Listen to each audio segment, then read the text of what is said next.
On vous en parlait il y a quelques semaines. Il y a en ce moment un ralentissement dans le marché immobilier à Montréal. Les prix ont même légèrement baissé dans certains quartiers.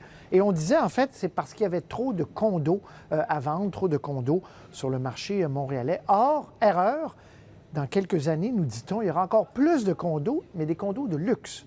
François Cormier.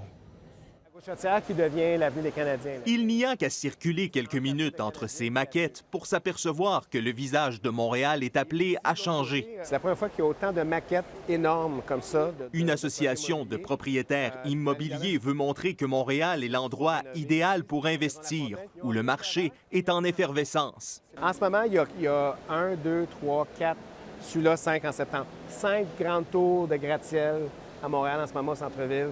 Et que ce soit sur l'avenue des Canadiens, sur le boulevard René-Lévesque-Ouest ou dans Griffintown, énormément de condos de luxe, alors que le marché des condos est à la baisse. Beaucoup de gens de 50 ans et plus seraient tentés de vendre leur maison pour revenir en ville, selon ce vendeur. Eux ne vont pas acheter un petit condo de 500-600 pieds carrés qui était propice dans les dernières années pour le premier acheteur, pour l'investisseur. Des investissements qui, essentiellement, se concentrent dans l'ouest du centre-ville. En ce moment, les gros projets, les grosses tours, les grosses affaires, en ce moment là, c'est à l'ouest de la place Sainte-Marie. Rares sont les projets à l'est et la plupart du temps, ce sont, oui, des condos, mais plus abordables. Ce qu'on aime bien, nous autres, c'est de prendre un quartier défavorisé et de le tourner en un quartier qui est florissant, qui amène des commerces, qui amène de la vie alentour.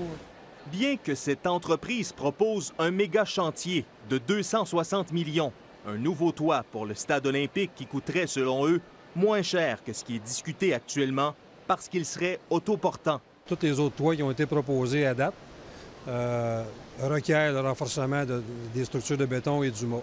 Mais l'idée de doter le stade d'un nouveau toit est loin de faire l'unanimité. Ici François Cormier, Radio-Canada, Montréal.